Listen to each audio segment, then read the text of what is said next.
Welcome back. We're going to start with a question, and in the April session, Crystal discussed ethical dilemmas with you and also responses to ethical dilemmas. So I'm going to start with a question, and I'm going to ask you to respond to the question again by SMSing, the way you did in the first session, and I promise again that I will not pick on any particular individual. So I just want to get your responses, and then we'll take the discussion further. So if you can go to the screen. The question that we're asking there is, which one of the following is not an ethical dilemma in educational research? So we want to know which one is not an ethical dilemma. Research sponsorship, research relations, anonymity, informed consent. So if you think it's one, SMS 1 to us. If you think it's 2, SMS 2. If you think it's 3, SMS 3 to us. And if you think it's 4, then will you SMS number 4 to us?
Okay, thank you to the 3 people who responded. I know there are many more than 3 of you in the Stellenbosch venue, as well as many other people in other parts of South Africa.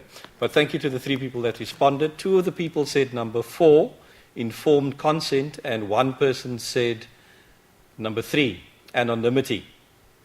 See some more came in, so we'll just look at that quickly.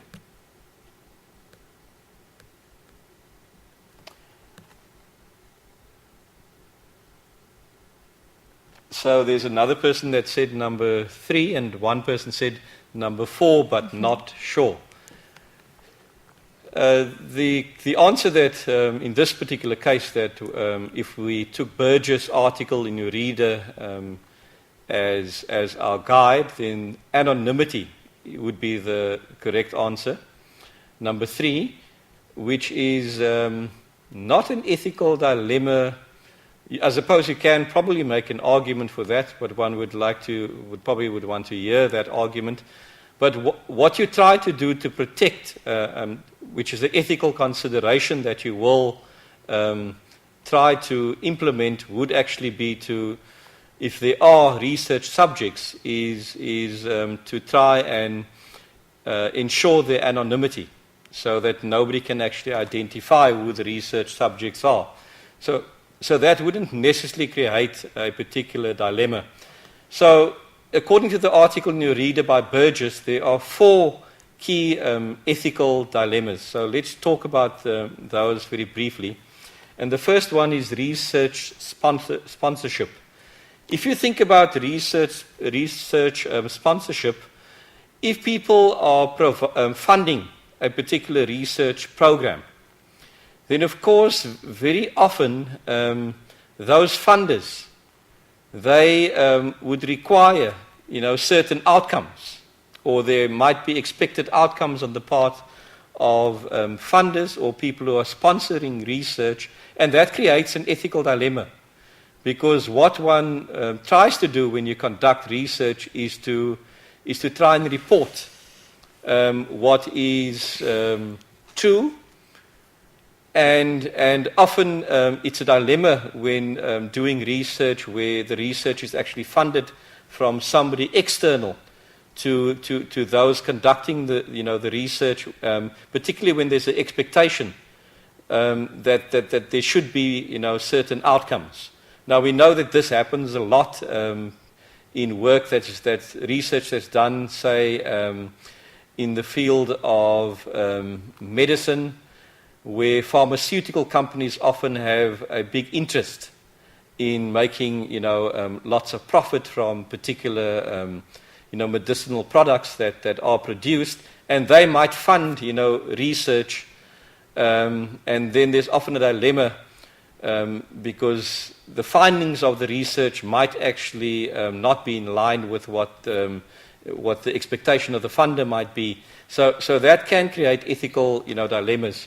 If you look at the second one, which is research relations, then all research would involve, relations. And Michel Foucault, for example, said, whenever there are relations, those relations would always be power relations.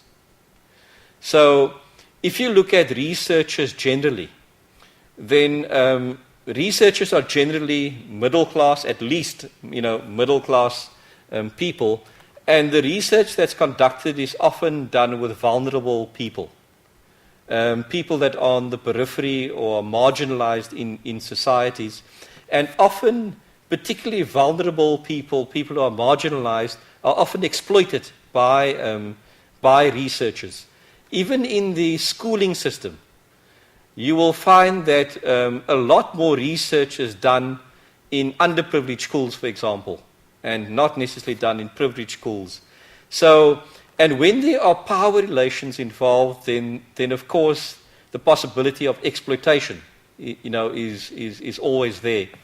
So when research is conducted, you must remember that there are always power relations involved, and this can be based on differences in terms of class. Sometimes there are issues of race that plays a role, issues of gender and power relations, linked to gender.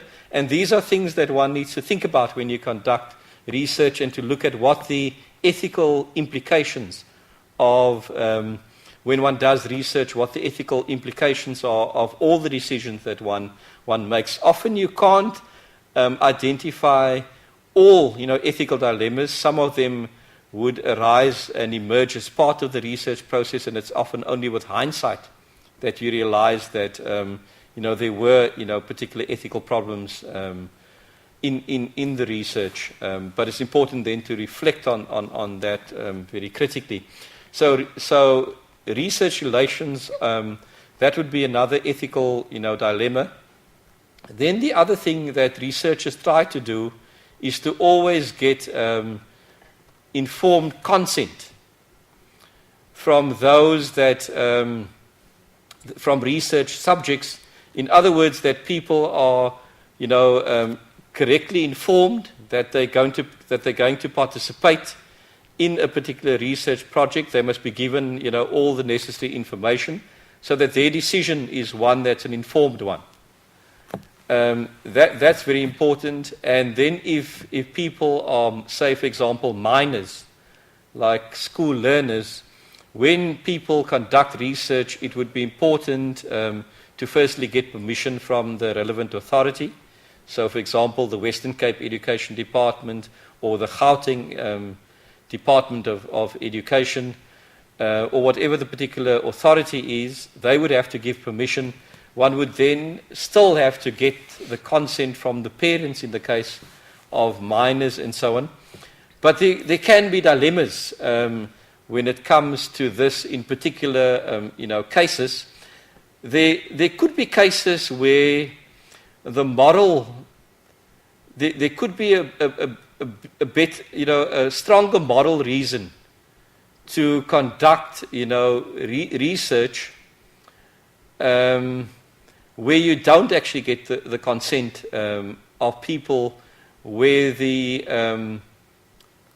outcome of the research might benefit society more than the fact that one doesn't actually, get the consent from people. And there are cases that one can think about in other spheres. For example, people who become undercover cops or policemen. That's not research, but I'm trying to, relate that to take something from another sphere to try and make the point.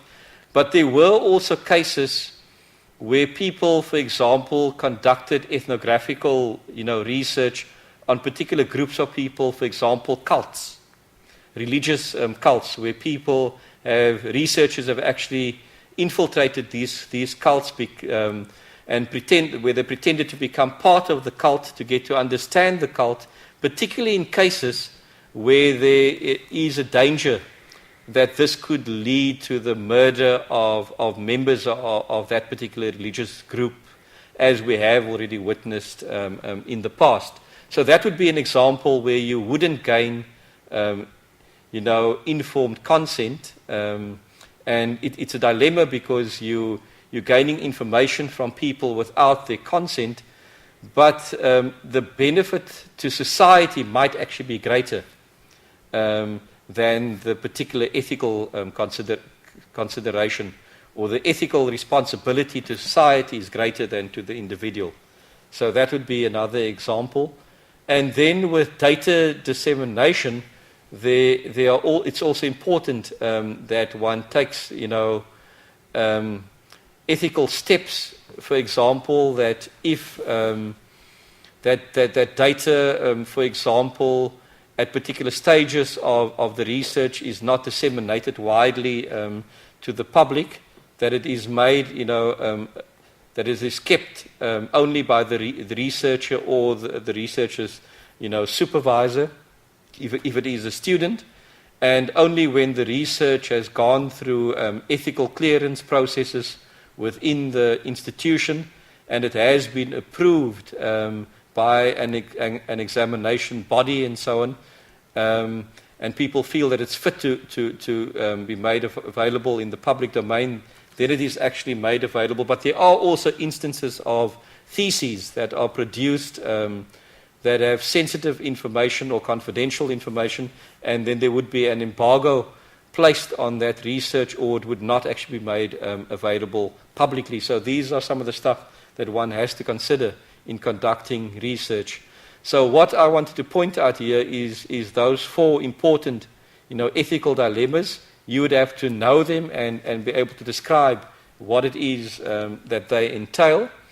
And then what is also important in the article by Burgess would be, how can we work at resolving some of these ethical dilemmas?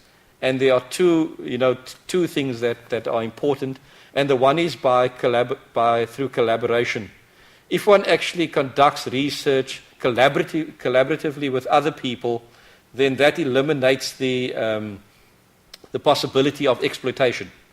So if everybody, the researchers and research subjects, are actually people who are working together, and the power relations are a lot more equal, then that does minimize the ethical problems. And then the other one, which is mainly used, is to develop guidelines or codes, like codes of ethics or particular laws. So in South Africa, for example, all universities now have what we call ethics committees. And there are also, ethical guidelines for all researchers. And so before a researcher can conduct their work now, their proposal and the ethics application must be completed with the permission of the relevant authority. So if it's, for example, one of my master's or doctoral students, what they would have to do is to apply to the WCED for permission if they want to work in schools with teachers or with learners. What they then have to do is to complete an application, and it goes to an ethics committee, and they then give ethical clearance. So these kind of systems are now in place to ensure that one tries to resolve ethical dilemmas, and so that one can protect people, particularly those that might be vulnerable, because there are always possibilities that people might be exploited in research processes. So let's move on from ethics, and I now have another question for you, and that question is the following one, and I'm going to ask you again to just SMS. We'll also give you just a bit of a break from listening to me. So, which paradigm provides the best opportunities for including indigenous knowledge? If you think it's the critical paradigm, remember the knowledge interest there is to emancipate. Is it the positivist paradigm? The knowledge interest there is to predict. Is it the interpretive paradigm, where the knowledge interest is to understand? Which of these three paradigms, if you think it's number one, SMS number one to us. If you think it's number two, SMS number two to us. If you think it's number three, then SMS number three to us.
Okay. Only one person answered. Thank you, Jonathan Fries. But there's another question that was asked by somebody. So I'll first deal with what I asked you to respond to, and then I'll get back to the question that somebody asked.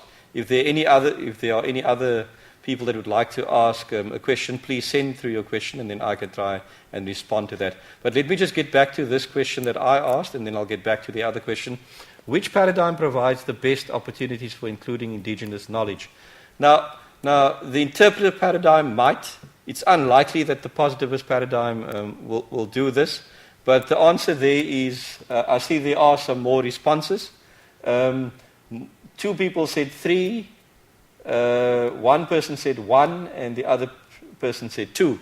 But the answer is really 1. And if I can go to the next slide. Some of the key features of the critical paradigm is transformation, emancipation, enlightenment, liberation, as I mentioned to you. The critical paradigm derives a lot from critical theory, and what it is interested in the structural causes of inequalities, the role of power, the critique of ideologies, and so on. I'm not going to go into detail about false consciousness, relational reasoning, and dialectics, and so on.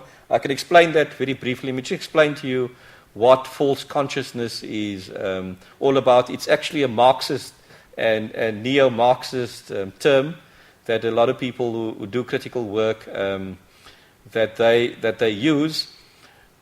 For example, if we look at what people in a critical paradigm would argue, they would say that we still largely live in a patriarchal society. And you can show that there are injustices when it comes to, for example, gender. So in South African schools, we know that there are more women teachers than male teachers. But if you look at promotion posts, for example, then there would be more men that are in promotion posts than women. Okay? So that seems to be something that's something that's unjust. So the fact that you have more women in South African schools, but in the promotion post you have more men.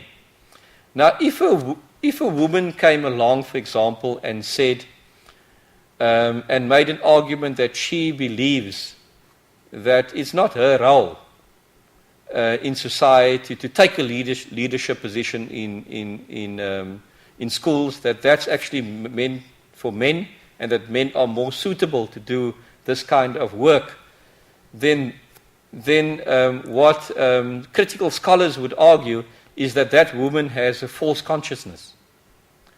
And that false consciousness needs to be changed and altered through a process of empowerment and emancipation. A better example would actually be women who choose to stay at home, to rear children and to cook food and so on. And they might say, but they're choosing to do that. It's not something that society is imposing on them. It's not something that the husband is imposing on them. But what these neo-Marxists and critical scholars would argue is such women have a false consciousness. That's not an authentic, true consciousness. And if they were to be liberated, they would think differently about that. Let me just talk about dialectics quickly, what that is. Dialectics, that relates to opposites. And the argument is that if you have thesis, you will always have antithesis. So if you talk about day, you can't talk about day in the absence of night. Night doesn't make sense if you don't talk about day as well. Or night can't exist without day. There's a dialectic relationship between night and day. There's a dialectic relationship between black and white. So you can't talk about white without talking about black. There's a dialectic relationship between theory and practice. You can't talk about practice without also invoking the term theory. So that's what dialectics is. But what critical scholars would argue is that you need to bring these opposites together. Theory and practice needs to be brought together in what they call, for example, praxis, so that you get practical theory and theoretical practice. But let's leave that for now. When we talk about indigenous knowledge, then indigenous knowledges have been marginalized. They have been marginalized over centuries due to colonialism, due to imperialism that was aided and abetted by military power. And so we have what we call Western knowledge that seemingly has the appearance of being, superior knowledge, but it has been tainted by imperialism, colonialism, and the military power, and in that way it was spread through the world. So if you're going to include indigenous knowledge, then you've got to go to the paradigm that believes that the world is unequal and the world is unjust, and that there are power differentials in the world and so on. And the strongest paradigm that would allow that inclusion is actually the critical paradigm. I hope that has become a lot more clear now that I've gone through some of the key features of the critical paradigm. Now let me get back to the question, which is a very good question that was asked. And the question that the person asked, I need to just read it on the screen quickly. How does validity and reliability interact? A very, very good question. So I've written down the words here, reliability, and I've written down the words validity. I don't know if there's an overhead camera that can just show that to everybody. There we are.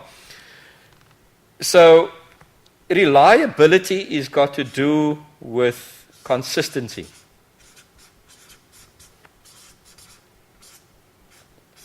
In the traditional sense of how reliability has been used. Now, if you were to get into your motor car, for example, in the morning, and you turn the ignition you turn the key in the ignition, and the car doesn't start, and you were to go to the car the next day, and again the car doesn't start, and every day you go to your car and you get in, and the car doesn't start when you turn the key the first time, then that's a very reliable car. Okay? Because reliability is got to do with consistency. In the same way, if you were to get into your car every day and the car starts immediately when you turn the key, that's also a reliable car. So that's got to do with consistency. But when you get into the car and you turn the ignition and it doesn't start, then the car doesn't do what it is supposed to do or what it is expected to do. And validity is got to do with whether something does what it is supposed to do. Now, this is looking at validity in a more positivist sense. So I have to just make that point very clear. So let me try and illustrate that to you. If I looked at this particular sheet of paper that I have here, and let's say I wanted to measure what the distance is from the one point horizontally to the next point. So if I were to draw a line, and let's just assume that's a straight line, and that's point A, and that is point B. Now, if I wanted to find out what the distance is from point A to point B, I would have to get I got some kind of instrument. Now, let's say I used a measuring tape that gave me units in, say, centimeters. And let's say I measured this and it told me that this is 5 centimeters. And I came back and I used the measuring tape again tomorrow and I measured this.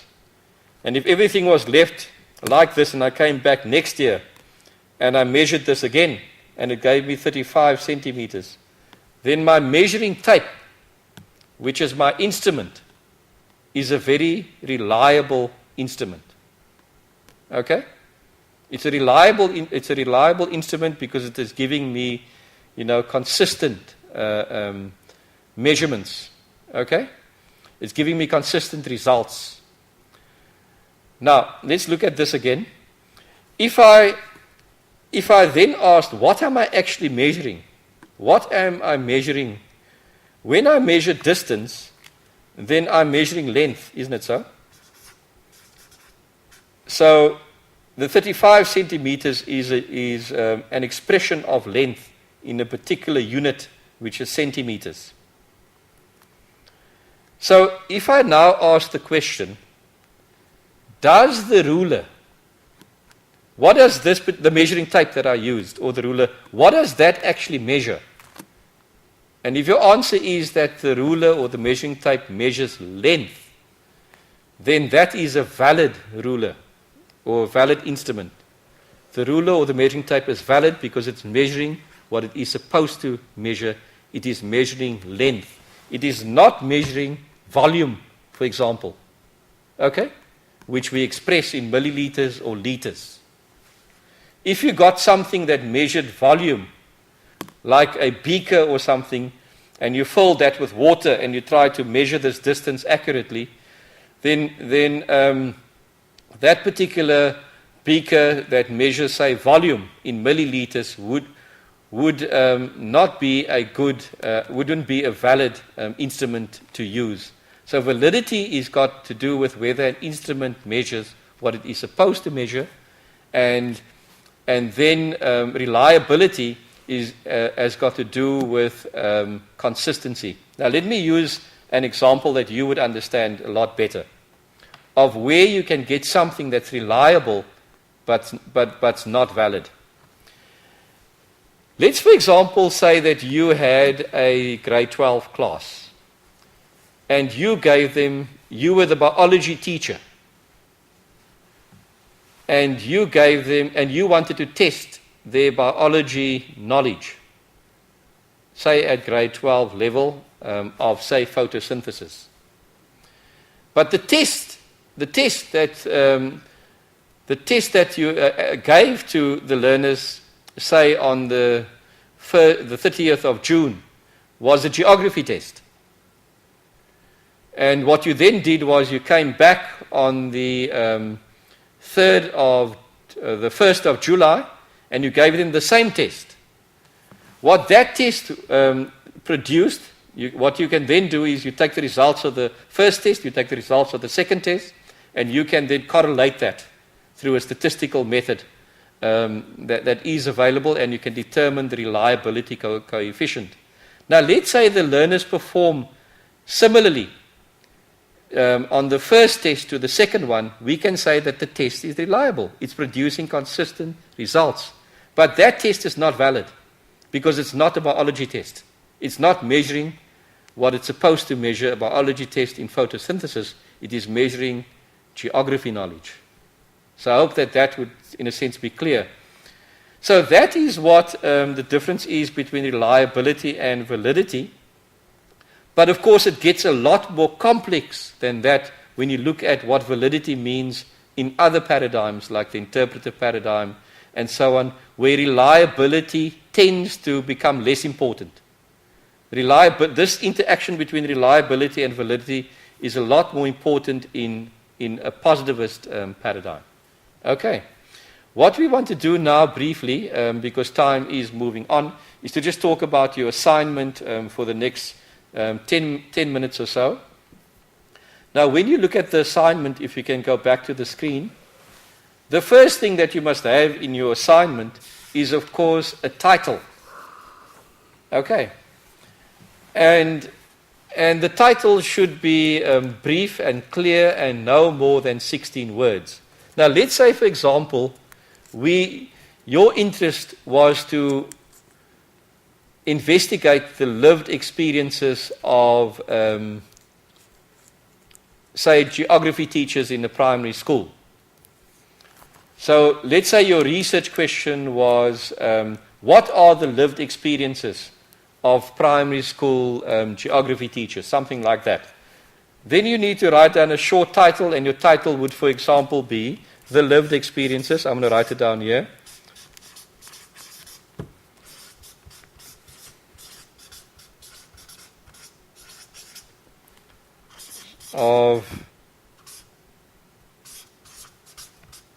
okay, we'll just make it short for the sake of time, of primary school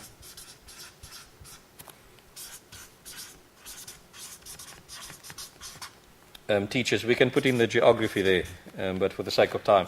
So then you can say 1, 2, 3, 4, 5, 6, 7, 8 words. It's a short title, The Lived Experiences of Primary School Geography Teachers. So it's very clear, and it gives you a clear indication as to what the study would be all about. Now, the next important thing, if we can go back to the screen, would be what is the problem statement? So what is the problem? Why would you want to investigate the lived experiences of primary school teachers? Now, the problem statement would include what is the background to the problem, what is the motivation, what is the significance, and then it must lead to what your research question is or what your hypothesis will be. So, the best way to think about this is, so why would it be important, for example, to investigate the lived experiences, teachers' lived experiences of, OBE? Later on, of course, it's going to become CAPS, when CAPS is implemented. It's because OBE was introduced as a new, curriculum approach in post-apartheid South Africa. So you can say that's been written about. It has been controversial. There are some people who have argued for it. There are other people that have argued against it. There have been implementation flaws. And all of these things you can highlight, which is the problem, and then say, but where the people did detailed studies of investigating the way individual teachers actually experience that in particular subjects, that has not been done. And that's why you're going to investigate this particular problem. I hope you've got a sense of what it is that you must do when it comes to the research problem. But let's move on. So then you must try to map out, but what is the research methodology? So what's the context of the study? So if you're going to look at the lived experiences of a teacher in a school in Mitchell's Plain, or in a school in some area in Durban, or whether it's in Orlando, in Soweto, and so on, you need to describe the context of that school. What is the history of the school? What's the geography of the school? What is the culture of the school? What is the educational setting? How big are the classes? What's the pupil-teacher ratio? And then also a little bit about the biography of the teacher. Okay? Then a description of the paradigm in which you're going to work. Is it an interpretive paradigm? Is it a positivist paradigm? What are the assumptions of that paradigm? Okay? A description of the methods and the techniques. Are you going to use an interview? What kind of interview? Is it a semi-structured interview? Is it an unstructured interview? Is it a structured interview? And then you must read up in your reader more about that. You must describe how you will analyze the data. So firstly, is your data qualitative? Is your data quantitative? If the data is qualitative, then of course you've got to use qualitative techniques to analyze the data. And in your reader, for example, we do provide you with information about how you can use the constant comparative method to analyze qualitative data. So you need to say in your project, but I'm going to use the constant comparative method to analyze the data, and this is what the method is all about, and this is how I'm going about doing it. Thank you. And then you can also start looking at, so what is the research design? So for example, you can look at, is there a clear alignment between your purpose, which is in your problem statement, in your paradigm, the context, as well as your technique. Now let me use an example. If, for example, you want to investigate the lived experiences of teachers, That's your purpose. I want to investigate the lived experiences of teachers. The important thing when you're doing that is you must ask, what is my key knowledge interest? If you want to investigate the lived experiences, then you want to understand. So the knowledge interest is to understand.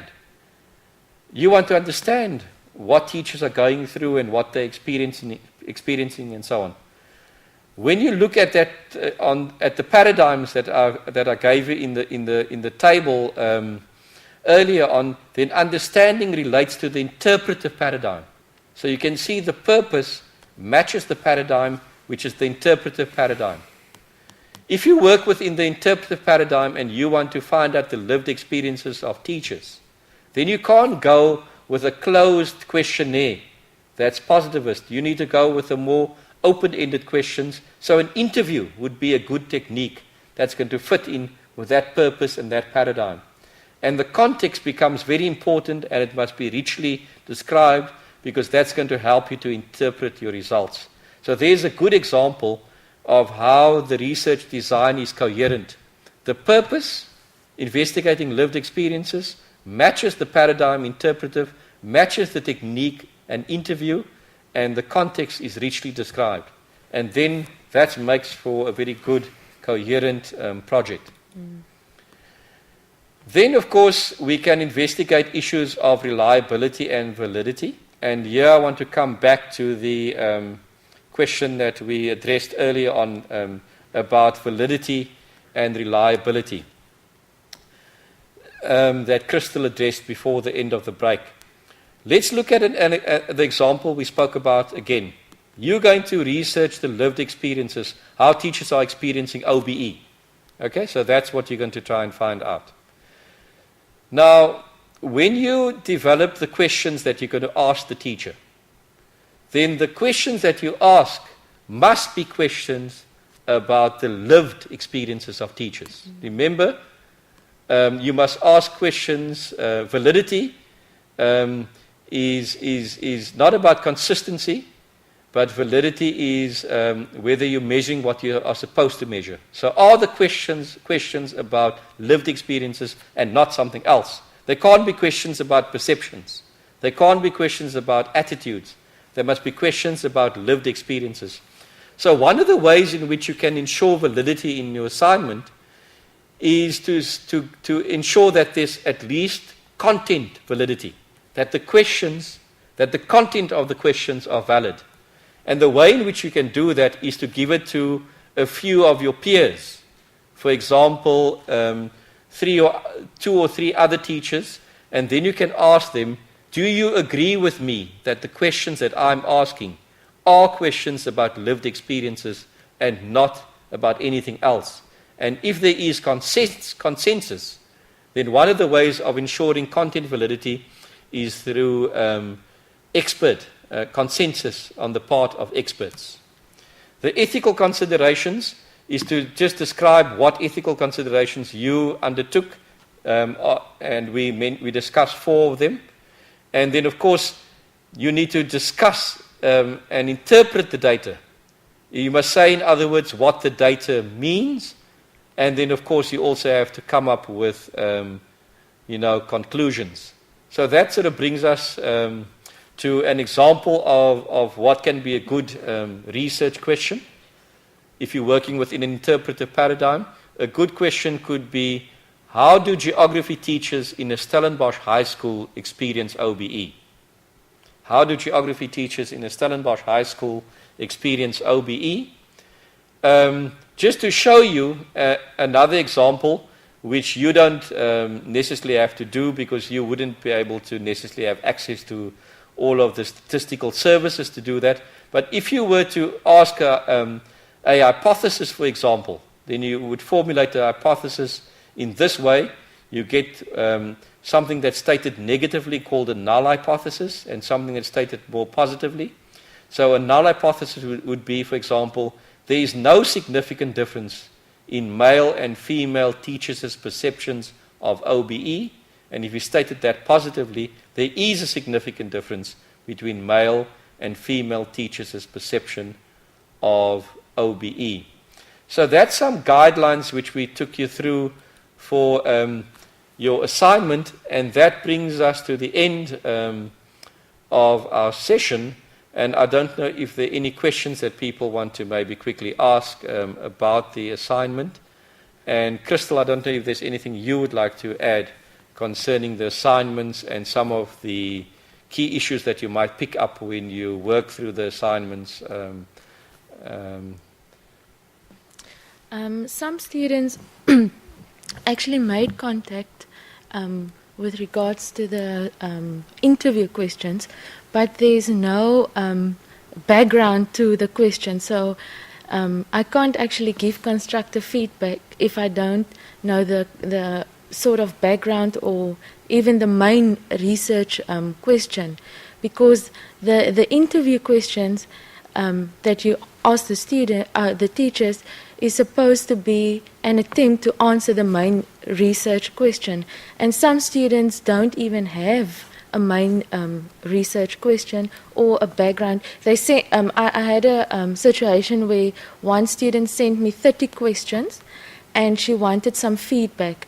Now, I don't know how you're going to analyze the data that you get from that 30 questions in a 15-page mini project, but I actually told her to try to merge some of the questions, try to make it more relevant to the phenomenon that she's busy researching on, and to reduce it to 5 to 7 questions, because you can't work with that amount of data at the end of the day.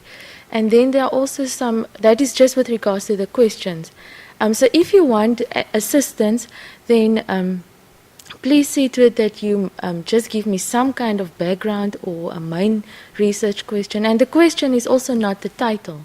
Some people also confuse that two things.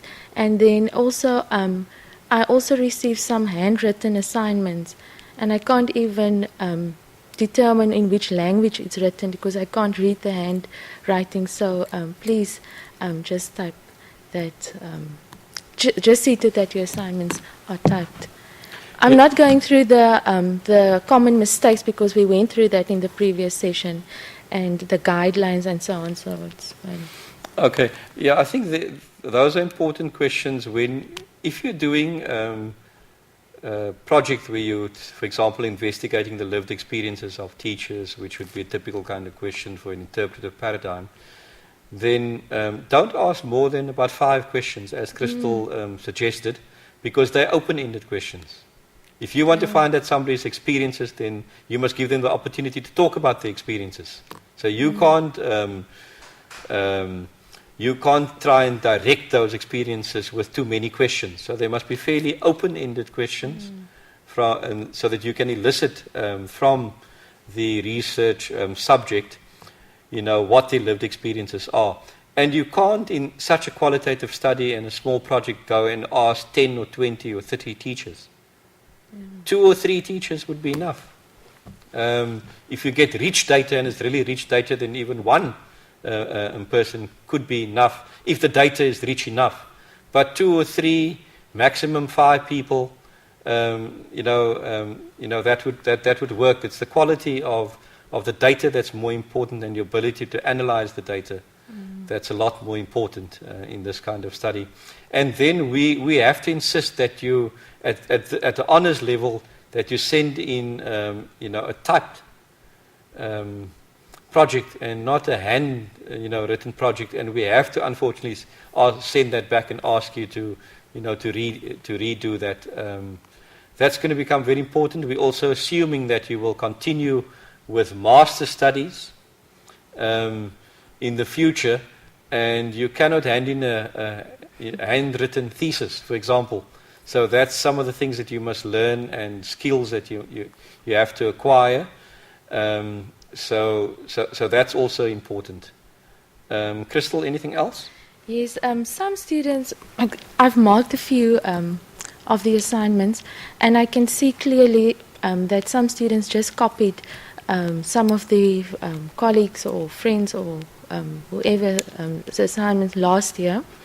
And I can't see why you actually want to then continue with the course, or why did you enroll for the course in the first place, because it is an individual assignment, and by copying other people's work, it's in the first place it's plagiarism, and I don't know how you're going to grow, or it doesn't do you any good.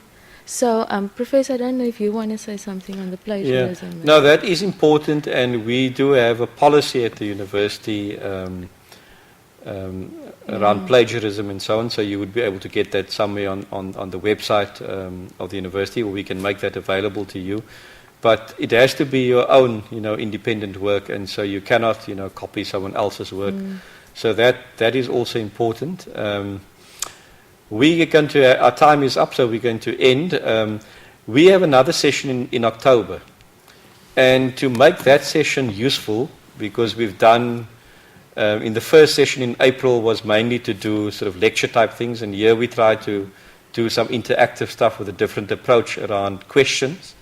But what we'd like to do in that session in October is to respond to your questions. So we're going to ask you before the session to submit your questions to either to Crystal or to the people in the faculty office, and to submit all the questions that you would like us to respond to. And then we will arrange that kind of session, but we will communicate with you further. Other than that, I wish you well with your studies and with your assignments that you need to complete. And now you can go to the late night movie. Thank you very much.